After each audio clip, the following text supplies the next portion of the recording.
जब फिल्म शुरू होती है तो हमें एक लड़का दिखाया जाता है जिसका नाम टेलर है। वो एक रेस्क्यू टीम का लीडर था। वो अपनी टीम के साथ समुद्र के अंदर मौजूद एक पनडुब्बी में फंसे लोगों को बचाने जा रहा था। टेलर और उसकी टीम उन लोगों को बचाने में लगे होते हैं। तभी अचानक एक बहुत बड़ा समुद्री जीव उस पनडुब्बी से टकरा जाता है और वो पनडुब्बी लगभग तबाह हो जाती है। अगर टेलर वहां कुछ देर और रुक जाता तो उसकी जान को भी खतरा हो सकता था। इसलिए मजबूर होकर वो वहीं बचे हुए लोगों को छोड़कर सिर्फ उन्हीं लोगों को लेकर वापस लौट आता है जिन्हें वो बचा चुका था। वो ऐसा करना नहीं चाहता था, लेकिन और लोगों की जान बचाने के लिए उसे ऐसा करना पड़ता है। धीरे धीरे वो विशाल जीव उस पूरी पनडुब्बी को तबाह कर देता है। उधर हमें एक रिसर्च सेंटर दिखाया जाता है जो समुद्र में रिसर्च कर रहा था। उस रिसर्च सेंटर का मालिक रिसर्च टीम के लीडर और उसकी बेटी स्वयं से मिलता है। वो उन्हें समुद्र के अंदर बने एक खास कमरे में ले जाता है, जिसे देखकर लीडर बहुत खुश होता है और वहां मौजूद टीम से मिलता है। वो उन्हें बताता है कि दुनिया आज तक यही सोचती आई है कि समुद्र का सबसे गहरा स्थान मारियाना ट्रेंच है, लेकिन सच इससे अलग है। वो कहता है कि मारियाना ट्रेंच की सतह भी सिर्फ एक परत है। सोचिए उस परत के नीचे क्या होगा। संभव है कि उसके नीचे एक पूरी अलग दुनिया छुपी हो। इसी बात का पता लगाने के लिए टीम लीडर ने पानी में एक ग्लाइडर भेजा था जिसमें 3 लोग थे। आखिरकार वे लोग मारियाना ट्रेंच तक पहुंच जाते हैं। ग्लाइडर एक लड़की चला रही होती है। उसका टीममेट उसे बताता है कि अब समय आ गया है कि वे ट्रेंच की परत के नीचे जाएं। वो लड़की ग्लाइडर को धीरे धीरे परत के नीचे ले जाती है और जैसे ही वे उस परत को पार करते हैं, वो देखकर हैरान रह जाते हैं कि सच में उसके नीचे एक पूरी नई दुनिया मौजूद थी। वहां अजीब अजीब जीव और तरह तरह की मछलियां थीं। वे सब हैरान भी थे और खुश भी, क्योंकि वे दुनिया के सबसे गहरे स्थान तक पहुंचने वाले पहले इंसान बन चुके थे। लेकिन तभी अचानक एक रहस्यमयी चीज उनके ग्लाइडर से टकराती है। लड़की रिसर्च सेंटर से संपर्क करने की कोशिश करती है, लेकिन कनेक्शन बिल्कुल बंद हो जाता है। रिसर्च सेंटर का मालिक घबराकर कहता है कि उन्हें हमारी मदद की जरूरत है और उन्हें बचाने के लिए किसी को मारियाना ट्रेंच के नीचे भेजना होगा। वो कहता है कि अब तक हमारी टीम में सिर्फ एक ही व्यक्ति वहां तक जा पाया है, टेलर। वो कहता है कि टेलर को तुरंत बुलाओ, लेकिन टीम का एक सदस्य मना कर देता है। हम टेलर पर भरोसा कैसे कर सकते हैं? पिछली बार भी उसने पनडुब्बी में कुछ लोगों को मरने के लिए छोड़ दिया था। लेकिन टीम लीडर कहता है कि हमारी मदद सिर्फ टेलर ही कर सकता है, हमें उसे बुलाना ही होगा।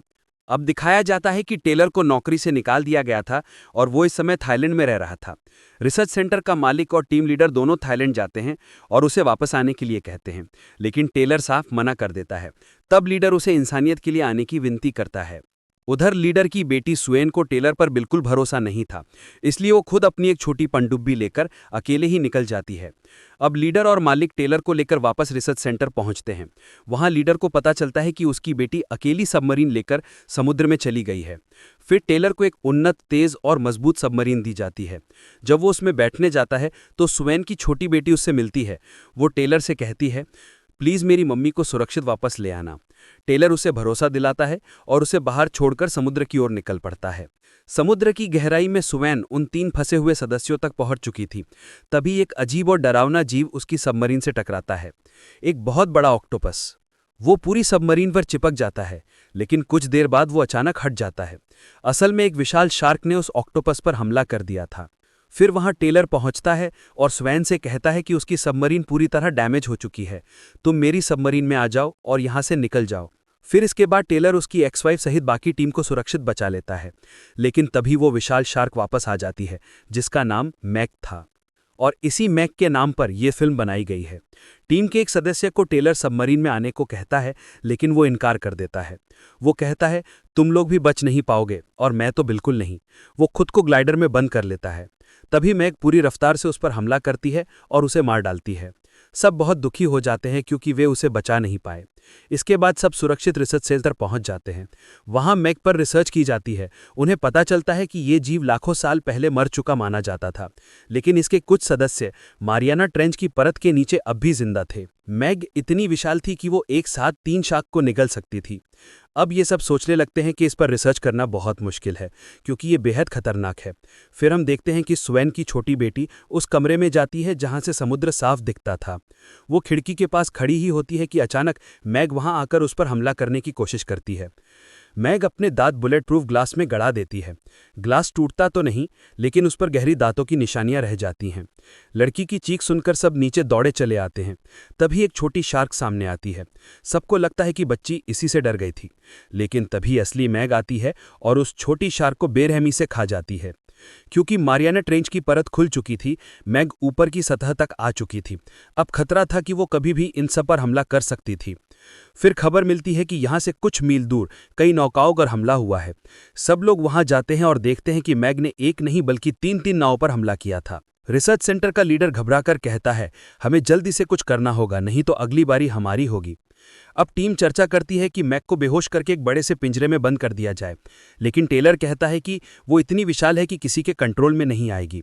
क्यों ना हम उस पर ट्रैकर लगा दें। सब कहते हैं कि ऐसा करने के लिए मैग के बहुत करीब जाना होगा, और कोई पूछता है कि उसके पास जाने की हिम्मत कौन करेगा। टेलर तुरंत तैयार हो जाता है।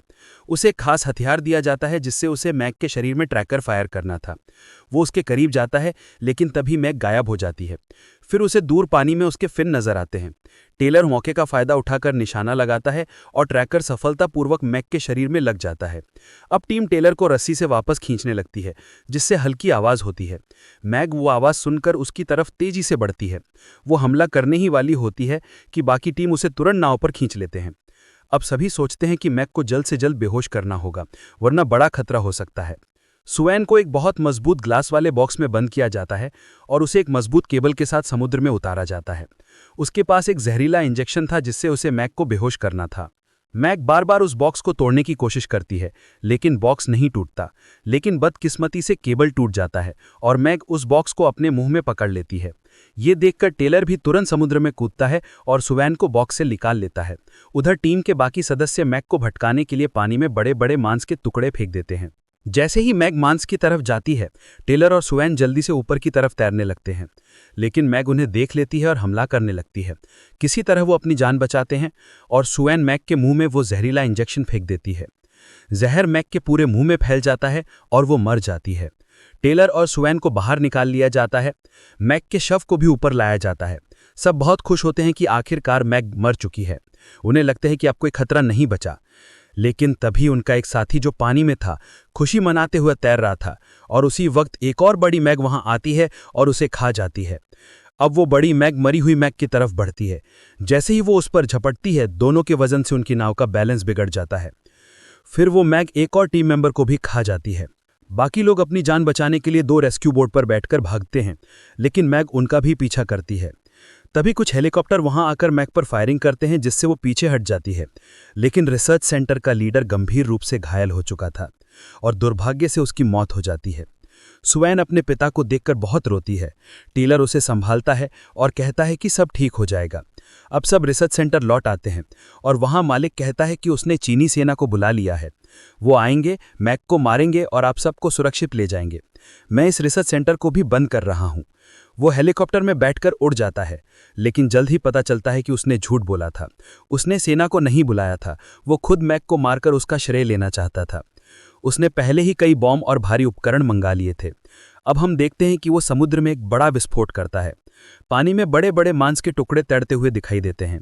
उसे लगता है कि उसने मैग को मार दिया है। वो अपने साथियों को कहता है, जाकर चेक करो, क्या ये वाकई मैग है। जब वे पास जाते हैं तो पता चलता है कि वो मैग नहीं बल्कि एक बहुत बड़ा व्हेल था। उसे खींचते समय वो आदमी पानी में गिर जाता है। मैग वहीं होती है और वो व्हेल के पास जाकर छिपने की कोशिश करता है, लेकिन मैग आती है और उसे भी खा जाती है। अब रेस्क्यू टीम को समझ आता है कि मालिक ने सबको धोखा दिया है, कोई मदद नहीं आने वाली। टेलर कहता है, अब हमें मिलकर ही मैग को खत्म करना होगा। वे मैप देखते हैं और पता चलता है कि पास में ही एक बीच है जहां बहुत भीड़ होती है, और ट्रैकर से यह भी पता चलता है कि मैग वहीं के आसपास है। सभी कहते हैं कि इतने लोगों को देखकर मैग जरूर हमला करेगी। वो तुरंत बीच की तरफ निकल जाते हैं, लेकिन मैग उनसे पहले ही पहुंच चुकी होती है और समुद्र में मौजूद लोगों पर हमला शुरू कर देती है। तभी टेलर भी अपनी नाव लेकर पहुंचता है। वे एक प्लान बनाते हैं। वो पानी में एक सेंसर डालते हैं जो व्हेल की आवाज़ बना सकता था। जैसे ही वे उसे चालू करते हैं, मैग को लगता है कि पास में व्हेल है और वो उसकी तरफ बढ़ती है। इधर टेलर और सुवैन इंतजार कर रहे होते हैं। जैसे ही मैग उनके करीब आती है, वे अपने ग्लाइडर्स को तेजी से दूर ले जाते हैं। ग्लाइडर्स पर रॉकेट लॉन्चर भी लगे होते हैं। मैग उनका पीछा करती है और एक ग्लाइडर से टकरा जाती है। इससे टेलर के लॉन्चर का बटन खराब हो जाता है। मैक बार बार हमला करती है। तभी टेलर एक चाल चलता है। वो अपने ग्लाइडर को इस तरह मोड़ता है कि उसका तेज मेटल वाला हिस्सा मैक के शरीर को चीरता हुआ निकल जाता है। मैक बुरी तरह घायल हो जाती है, लेकिन अभी भी जिंदा रहती है और फिर हमला करती है। वो ग्लाइडर को बुरी तरह नुकसान पहुंचाती है। टेलर ग्लाइडर से बाहर निकलता है, लेकिन मैक उसकी तरफ दौड़ती है। तभी टेलर ग्लाइडर का नुकीला हिस्सा तोड़कर मैक की आंख में घोंस देता है। मैक दर्द से तड़पने लगती है। इतना खून बहने के कारण कई अन्य शार्क वहां आ जाती हैं और मैक पर हमला करके उसे खाने लगती हैं। आखिरकार शार्क्स की भीड़ मैक को मार डालती है। सुएन टेलर को बचा लेती है और दोनों बाहर निकल आते हैं। सुएन की बच्ची भी उनके साथ होती है। तीनों राहत की सांस लेते हैं कि आखिरकार मैक का अंत हो चुका है। और इसी के साथ फिल्म समाप्त होती है।